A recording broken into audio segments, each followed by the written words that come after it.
Moçada, seja muito bem-vindo. Thiago Lutano aqui. Senhor, que essa mensagem possa chegar a todas aquelas pessoas que precisam. Me ajuda aí. Hoje a gente vai falar do poder do dinheiro. Melhor dizendo, da ausência dele. Vamos pegar aqui nossos textos base, que são muitos textos. A gente vai estar usando primeiro aqui, ó, o livro de Provérbios. E vai estar lá, ó. O rico e o pobre têm isso em comum. O Senhor é o Criador de ambos. Isso está em Provérbios 22:2. Calma, fica aí, não sai daí não. Vamos aqui agora em Deuteronômio 15:11. Vamos dar uma lida ali. Sempre haverá pobre na terra. E agora vamos dar uma pulada aqui um pouco para frente. Vamos lá no livro de João 12:8.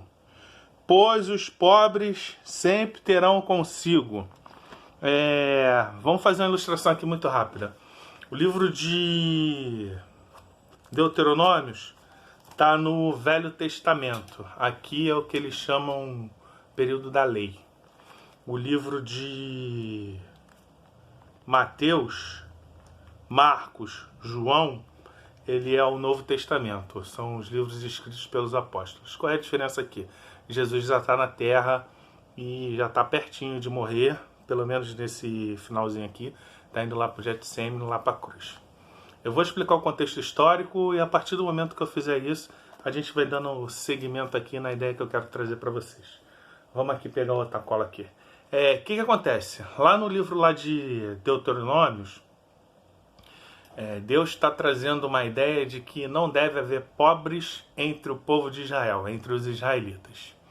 E ele está falando ali do que seria a remissão da dívida que acontece a cada 7 anos e que os israelitas deveriam estar se ajudando no que diz respeito à amortização da dívida no período de 7 anos e que se isso fosse feito de bom grado e de bom coração,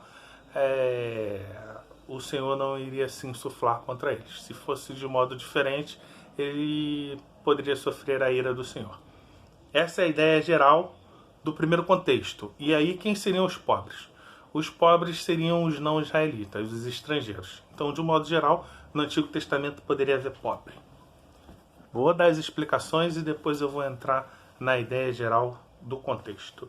E aí agora a gente tem aqui a segunda parte, que é a parte lá do livro de Mateus, Marcos e João. O nome disso aqui é referência cruzada, achei super interessante.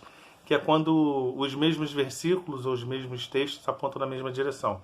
Qual é o contexto aqui? Tem Maria, eu já falei para vocês que Jesus vai ser crucificado.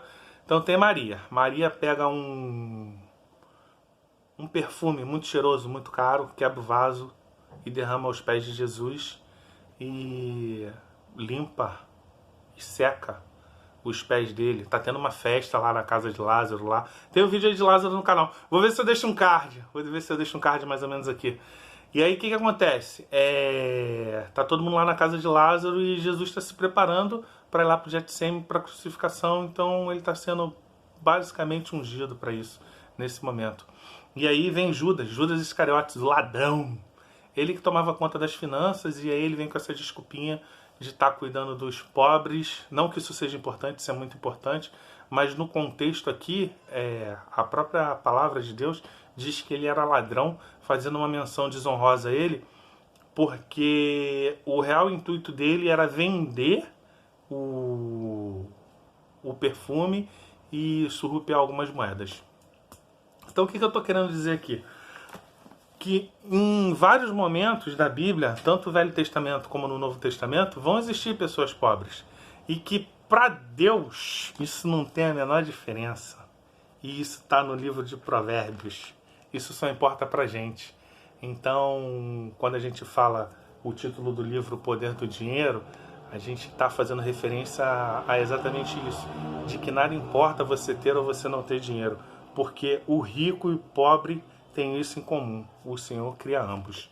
E tem mais um versículo que eu queria trazer para vocês, que é muito legal, muito conhecido aí pela galera que fala de dinheiro. 1 Timóteo 6:10. Pois o amor ao dinheiro é a raiz de todos os males. Então, o que esse versículo está dizendo?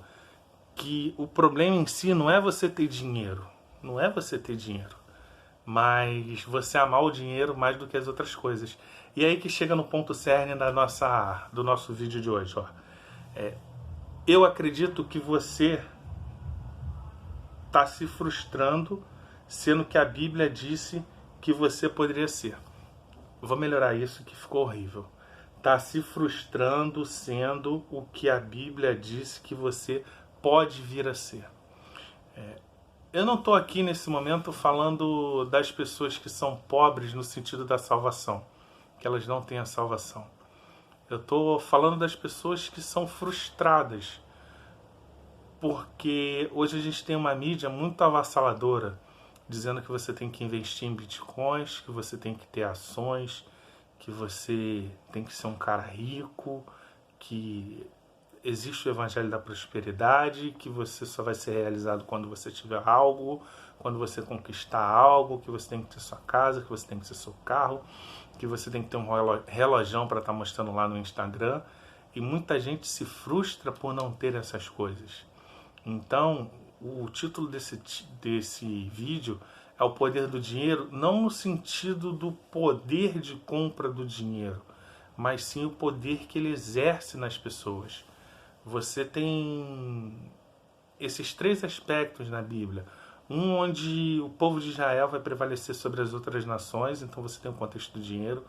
Um onde Jesus Cristo diz que naquele momento ele é mais importante do que as ideias de Judas, porque ele estaria ali só por mais um breve momento, você deveria aproveitar isso.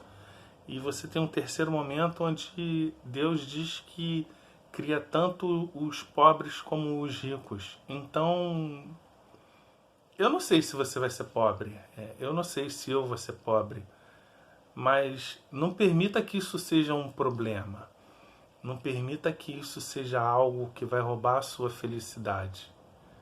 Porque o que te deveria fazer feliz é você saber que você é salvo, que você é rico em Jesus Cristo, que você tem sua salvação, que aqui é um momento transitório. Eu não estou fazendo esse vídeo fazendo uma apologia à pobreza. Não, você pode ser rico, você pode estudar, você pode trabalhar, você pode passar num concurso público, você pode ir para uma grande empresa, você pode tantas coisas, mas o ponto é, e se você não for?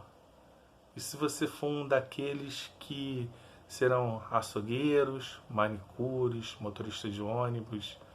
Alguém tem que fazer esse serviço.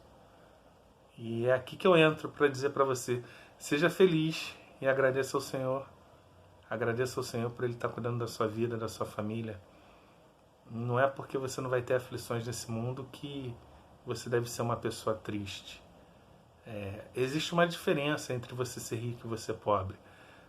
Eu acho que a maioria da população brasileira é pobre.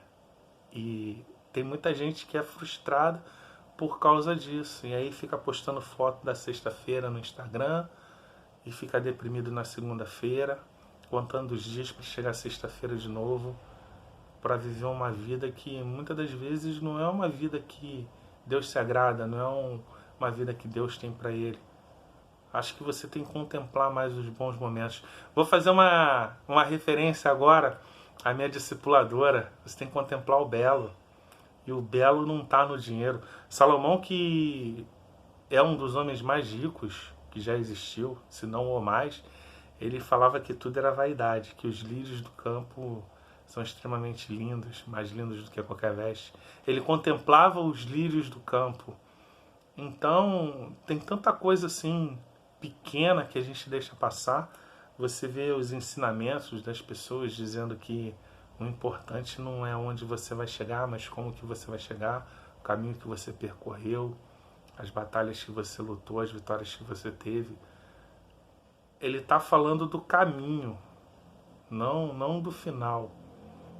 Porque o ponto aqui é esse, a frustração.